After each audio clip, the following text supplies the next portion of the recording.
ಹೋರಾಟ ನಡೀತಾ ಇದೆ. ನಮ್ಮ ಬಂಜಾರ ಹಾಸ್ಟೆಲ್ದಿಂದ ಡಿಸಿ ಆಫೀಸವರೆಗೆ ಶಾಂತಿಯುತ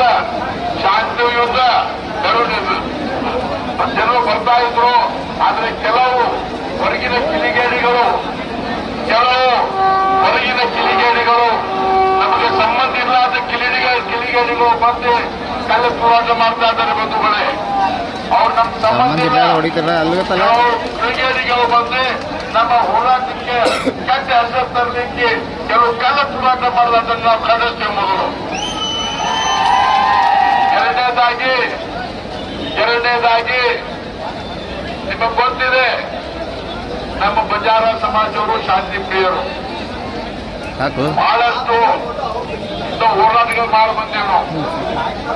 ಯಾರು ಎಂದು ಕಾನೂನು ಕೈಯಲ್ಲಿ ತಗೊಂಡಿಲ್ಲ. ಆದರೂ ಕೆಲವರು ಹೊರಗಿಂದ ಬಂದು ಡಿಸ್ಟರ್ಬ್ ಮಾಡಿದ್ದಕ್ಕೆ ನಾವು ಮತ್ತೊಮ್ಮೆ ಕ್ಷಮೆಂತ ಇವತ್ತು ನಾವು ಒಂದು ನ್ಯಾಯಕ್ಕಾಗಿ ಹೋರಾಟ ಮಾಡ್ತಾ ಇದ್ದೇವೆ. ಇವತ್ತು ಈ ಸರ್ಕಾರ ಬಂದ ಮೇಲೆ, ಕಾಂಗ್ರೆಸ್ ಸರ್ಕಾರ ಬಂದ ಮೇಲೆ 1.5 ವರ್ಷದಿಂದ ಅನೇಕ ಘಟನೆಗಳಾಗಿವೆ. ನಾವು ಕೇವಲ ಬಂಜಾರ ಸಮಾಜ ಅಲ್ಲ, ಯಾವುದೇ ಸಮಾಜಕ್ಕೆ ಅನ್ಯಾಯ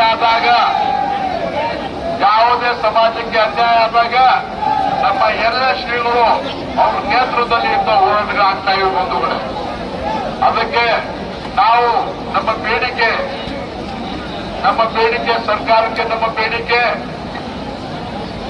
ಯಾರಿಗೆ ಯಾವ ಮನೆಯವರಿಗೆ ಅಲ್ಲಿ ಅತ್ಯಾಚಾರ ಆಗಿದೆ ಅವರಿಗೆ ನ್ಯಾಯ ಒದಗಿಸಿಕೊಡಬೇಕು. ಬರೀ ದುಡ್ಡಿನ ಪರಿಹಾರ ಅಲ್ಲ, ಅವರಿಗೆ ಎಲ್ಲ ಮಾನಸಿಕವಾಗಿ ಅವರಿಗೆ ಶಕ್ತಿ ತುಂಬಿ, ಅವರಿಗೆ ನಾವು ಯಾರು ಅನ್ಯಾಯ ಮಾಡಿದ್ದಾನೆ ಅವರಿಗೆ ಗಣ ಶಿಕ್ಷೆ ಆಗ್ಬೇಕಂತೇಳಿ ಪ್ರತಿಯೊಬ್ಬರು ಬೇಡಿಕೆ ಇಟ್ಟಿದ್ದಾರೆ.